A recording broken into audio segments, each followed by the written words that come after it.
You have the time. The materials are out. You have wanted this all week.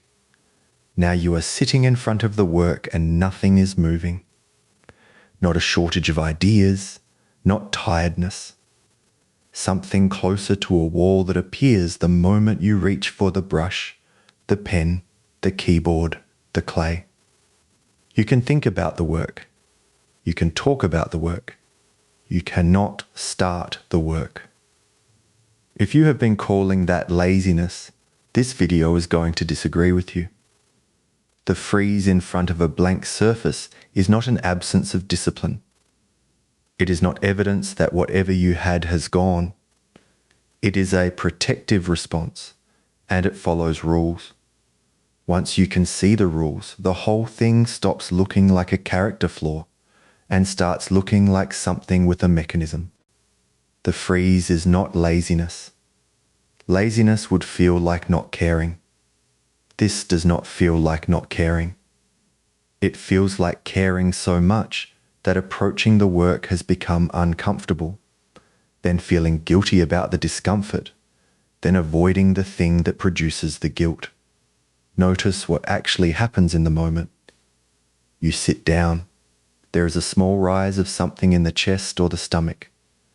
Your attention slides sideways to the phone, the kettle, the tidying, the research you could do first. You are not choosing that slide. It happens faster than choosing. By the time you notice, you are already somewhere else. That speed matters. Deliberate decisions are slow, and you can feel yourself making them. This is not slow. It has the signature of a reflex, which is exactly what it is, what a blank surface actually asks of you. An empty canvas looks like an invitation. To a nervous system that has learned to associate the work with judgment, it reads as a demand. The demand is not to make a mark. The demand is to make a mark that proves something. Proves you still have it. Proves the last good piece was not luck. Proves the time you have spent on this life was reasonable. No single brushstroke can carry that, which is why the first mark becomes so heavy that it does not get made. This is also why the freeze is so specific to work that matters. The stakes are not in the surface. They are in what you have quietly attached to it. Why the stakes climb while you wait, there is a cruel arithmetic in a block that lasts. A week away from the work is a week. 6 months away becomes a story about yourself. Each day you do not start, the first piece you eventually make has to justify the gap. It has to be good enough to explain the silence. So the bar rises while your practice, which is a physical skill maintained by repetition, quietly drops. The distance between what you demand and what you can currently produce widens, and the widening itself becomes another reason not to begin. People often describe this as losing confidence. It is more accurate to say the entry price went up. The gap between the work you imagine and the work your hands make. Every maker lives with a gap between taste and execution. Your taste is educated. You can see what good work looks like. Your hands, on any given day, produce something short of that. Working artists tolerate this gap daily. It is the ordinary condition of making things. What changes during a block is not the size of the gap, but your relationship to it. The gap stops reading as normal friction and starts reading as verdict. Once the gap means something about you rather than about the difficulty of the task, looking at your own unfinished work becomes uncomfortable, and the studio becomes a place where uncomfortable feelings live. Why the advice to just start does not reach it, you have already been told to just start. You have probably told yourself in a firmer voice than anyone else would use. If instruction worked, the block would have ended the first week. The reason it does not work is that the instruction is aimed at the wrong system. Deciding to start is a conscious act. The response that stops you is not conscious, and it is faster. By the time your intention arrives, the avoidance has already run. This is the same pattern that shows up in other places where effort backfires. Telling yourself to relax when you are anxious tends to sharpen the anxiety. telling yourself to sleep keeps you awake. Willpower is a conscious tool, and the patterns that limit creative work are not held consciously. Applying more of a tool that cannot reach the level where the problem lives produces more strain and the same result. The protective logic underneath the block, nothing your mind does repeatedly is random. If a response persists, it is doing a job. Consider what the freeze protects you from. If you do not start, the work cannot be bad. If the work is not bad, you do not have to find out whether the fear is true.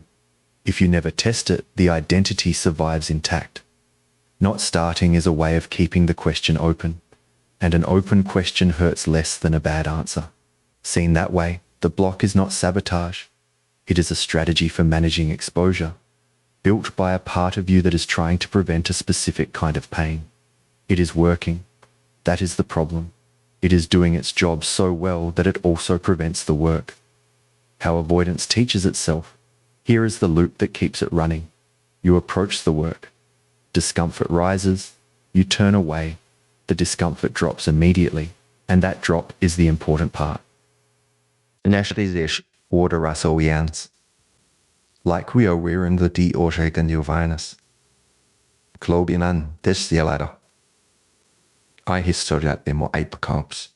Raised I wear it, my fellows more base the say the coverage. But why you've working palms rainier? For most makers, the work is not a hobby that sits beside the self. It is load-bearing. It is how you process, how you are known, and often how you earn. That entanglement raises the stakes of every mark.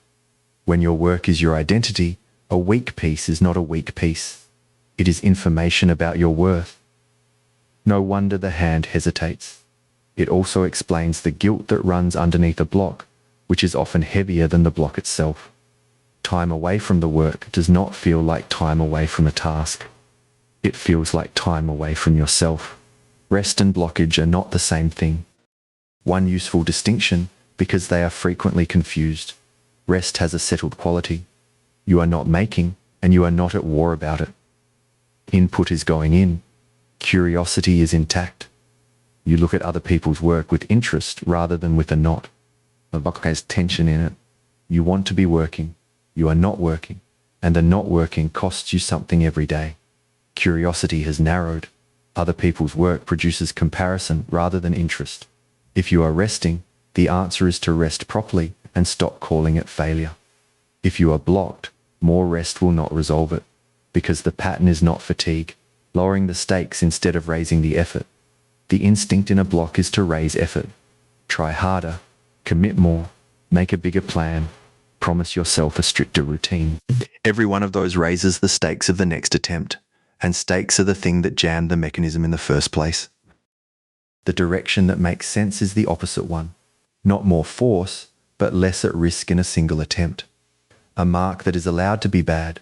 15 minutes that are not allowed to become a verdict on your future.